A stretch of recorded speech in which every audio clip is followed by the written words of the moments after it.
Hello বন্ধুরা, আমি একটা নতুন ভিডিও নিয়ে চলে এলাম। এই ভিডিওটা আমার কাছে খুবই স্পেশাল। কেন স্পেশাল? আজকে তোমাদের একটা সত্য কথা বলবো। আমার জীবনে সেরকম কিছু তোমাদের সাথে শেয়ার করিনি, কারণ আমি সেগুলো গুরুত্ব দিই না বেশি, ওই জন্য শেয়ার করিনি। শুধু যেগুলো আমার খুব ভালো লাগে, যেগুলো আমি খুব ভালোবাসি, সেগুলো তোমাদের সাথে শেয়ার করছি। এবার আমিও কিছু শেয়ার করি তোমাদের সাথে। তার আগেই বলে দিই, এই ভিডিওটাতে যেটা দেখছো, আমি স্নান করে উঠলাম, আমার কাজের খুব আর্জেন্ট এসেছে, তা আমাকে কাজে যেতে হয়, প্লাস একটা ইনভাইট এসেছে। সেই ইনভাইটটা হলো দুঃখজনক ইনভাইট, তো সেই জন্য আমি তোমাদের সাথে ভিডিওটা শেয়ার করলাম না। ভিডিও করিনি, শেয়ার করব কি, কাজে যাব সেইটুকু ভিডিও, আর কাজ থেকে আসবো সেইটুকু তোমরা ভিডিওটা দেখতে পাবে। তার মধ্যে আমি কিছু সেই সত্য কথা বললাম, সেই গল্পটা তোমার সাথে বলি। আমি তো খুব সুখনীয়, মানে খুব সুখ টাইপের মেয়ে ছোট থেকে।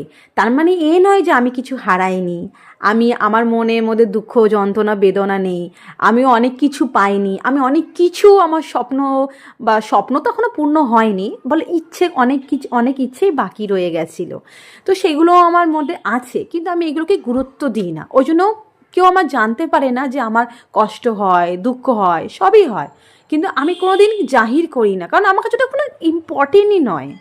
আমার কাছে ইম্পর্টেন্ট হলো আমি কতটা নিজেকে হ্যাপি রাখতে পারি, আমি নিজেকে কতটা সুখে রাখতে পারি, আমি কি নিজেকে দিলাম বা কি, এটা আমার কাছে ইম্পর্টেন্ট। আমার কাছে এটা ইম্পর্টেন্ট নয় যে কে আমাকে পছন্দ করলো না, কে আমার জিনিসগুলো অপছন্দ করে, কে আমার সুখ দেখলে জ্বলে যায়, কে আমাকে দেখতেই পারে না। এটা আমি কোনোদিন ম্যাটারই করি না। আমার ওটা আমার লিস্টে বলে কেন, আমার কোনো ধারে পাশেও আসে না। আর এই কথাটা বলার কারণ, কারণ এই কথাটা যদি না বলো তো এরকম অনেক মানুষের সাথে হচ্ছে আর হবে, আমি জানি। কারণ আমার মতন মানুষের সাথে যখন হচ্ছে তাহলে হবে, কারণ আমি কারোর কিছুতেই থাকি না, কিছু বলি না, ঝগড়া তো জীবনে করি না কারোর সাথে। তাও বলছি, আমি এত সুখে বলে সবার একটাই প্রবলেম, যে আমি কেন এত সুখী। এবার কেন বলছি, আমার আপনজনদেরকেই বলে বেড়াচ্ছে কেন ও এত সুখী। আমাকে ডাইরেক্ট বলতে পারলে, মানে বলতে পারলে সুখী হয়, কিন্তু বলতে পারছে না, কারণ আমি নিজে ইনকামে করছি বলে আমাকে ডাইরেক্ট কেউ বলতে পারছে না। ওই জন্য আমার আপনজনদের লোকদেরকে বলছে ও কেন এত সুখী আছে।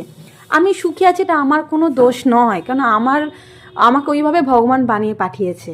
আমি কোনোদিন প্ল্যান করে করিনি যে আমি এটা করব, আমি ওই কাজটা করি, এই ইনকাম করব, ওইভাবে চলে আমি এত টাকা পাবো, আমি এরকম কোনোদিন ভাবিনি।